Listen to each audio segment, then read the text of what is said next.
The biggest fixture in South African football is happening this weekend, 26th Sunday of April. It's the Soweto Derby. People from all over the country, they travel to watch this match at Soccer City or FNB, whatever you want to call it. It's the second round of Soweto Derby in this 25-26 season. And I think it's going to be fun when this comes to this one. But today, I'm not here to talk about the history and all those dynamics. I'm here to break it down the way Orlando Pirates is going to beat Kaizer Chiefs. Because some people, they have this mindset that because Chiefs has been winning 5 games, I think they draw their last game, the 6-1 against Polokwane, they thinking Kaizer Chiefs now is going to come back with a revenge, which is true because they will want to come back and rectify what happened last time we met them at Soccer City, which was 3-0. But let me tell you something, why Kaizer Chiefs is not going to cope with this Orlando Pirates. First of all, I think it's going to be the obvious one.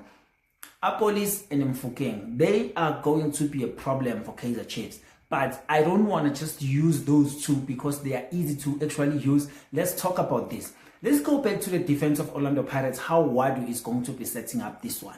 Let me tell you something. On the left-hand side, whoever is going to go there is going to cause problem for Kaizer Chiefs. But I know that Hotto will start that match. It will be Hotto, Sbisi, Siema, and Sibelebele. So what actually that does, it actually gives Orlando Pirates a chances to use fullback to overload numbers when they are attacking. So in terms of having 3 guys attacking, you can have 5 because the 2 fullbacks can come in, or the 1 fullback can come in and make the back 3 so that you can go forward in numbers. So how Pirates is going to kill Kaizer Chiefs? Kaizer Chiefs, I saw them, they use now like to play this thing with the double pivot.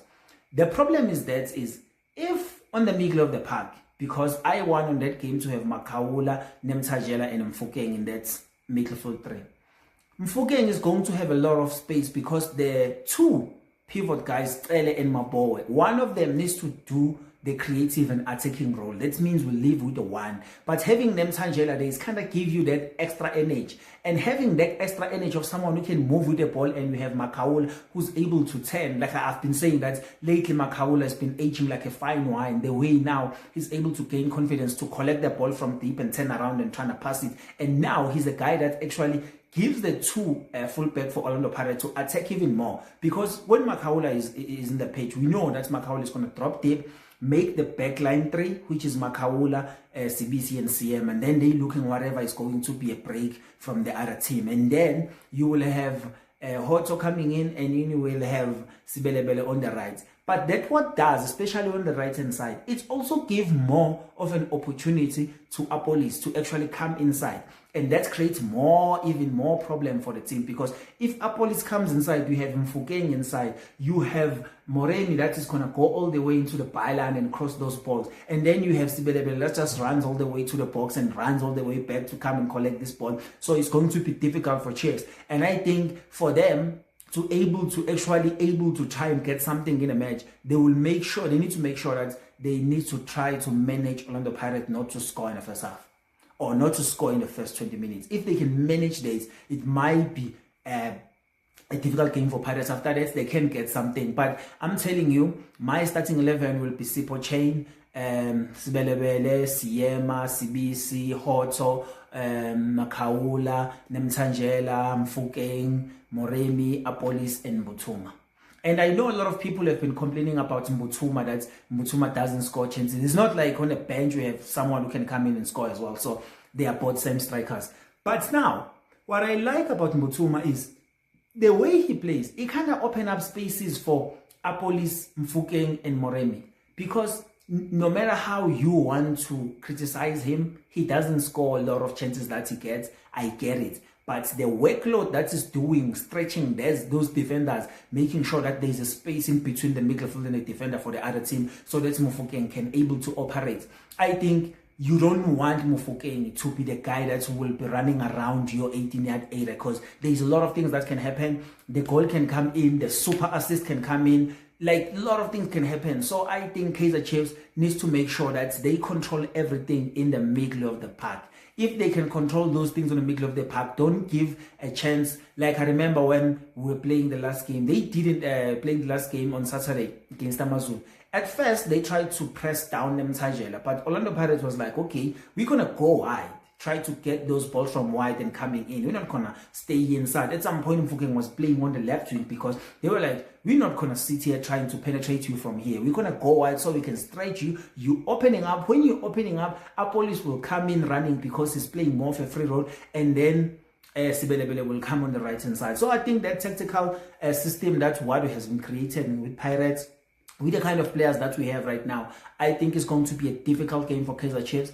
But I think also they're gonna come like gun blazing, want to revenge what happened last time, because you can remember that after that 3-0, people wanted the coach to actually go. They went to Naturena to strike to say they don't want these guys, and those guys came out. They were like, no, but we didn't do anything wrong.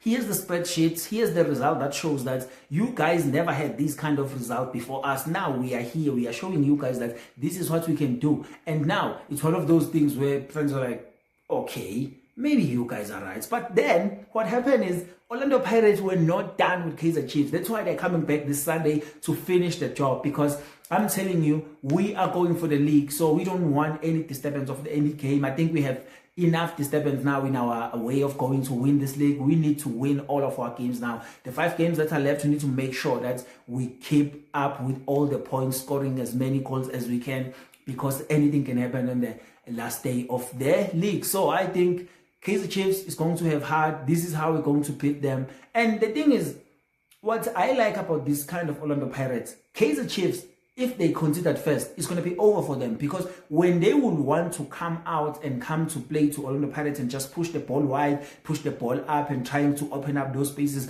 in between the midfield and the defense, it's going to be a problem for them, because that's where Pirates will shine the most. Pirates don't like the game that is always a free-flowing, everyone can get a goal, because that's where they actually enjoy those kind of games. The only issue with that you can have as a kind of team that is playing that kind of football, allowing Pirates to be flowing like that, is that they don't take those chances. Yeah, the chances what come easy, they don't take them. They're going to work hard and shoot outside the box and get those goals, like clinical. Those super boys are just super something. And I think Kaizer Chiefs is going to lose another one. It's not going to be an embarrassing 3-0, but it's going to be a 2-0 this one. And another clean sheet that is going to happen, because as much as I know that last time when we were playing them, they were consistent about scoring 1 goal. And I remember saying something like, Lilepo and Silva, the dangerous guys, because once they cut inside, all they want is to shoot. It doesn't matter which angle, but what they always think about, they're thinking about shooting, which is a good thing for Kaizer Chiefs side, because if you have those kind of guys up front that's like thinking about shooting all the time, it's kind of give you a bit of an edge, because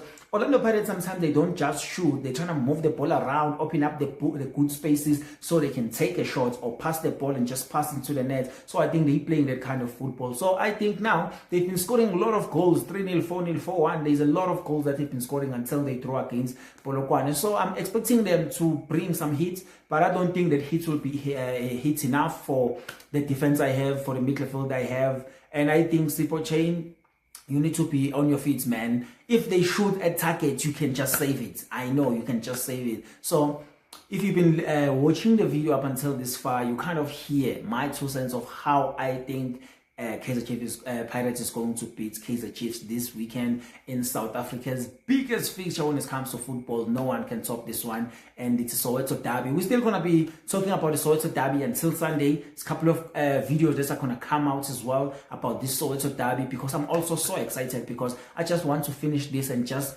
make sure that I collect all the 15 points that are left. So thank you so much for watching. You can comment down in the comment below and tell me, do you agree with me that I'm saying this is the system that you're going to use to beat Kaizer Chiefs, or you have your own way that you think we can use to beat Kaizer Chiefs, or you think Kaizer Chiefs can turn things around and beat us, and then if they beat us, it's over with the league. So what do you think? Make sure that you comment down below. And my name is Popkiss. This is Inside Buccaneers, and I'll see you on the next one. Up the Bucks once, always.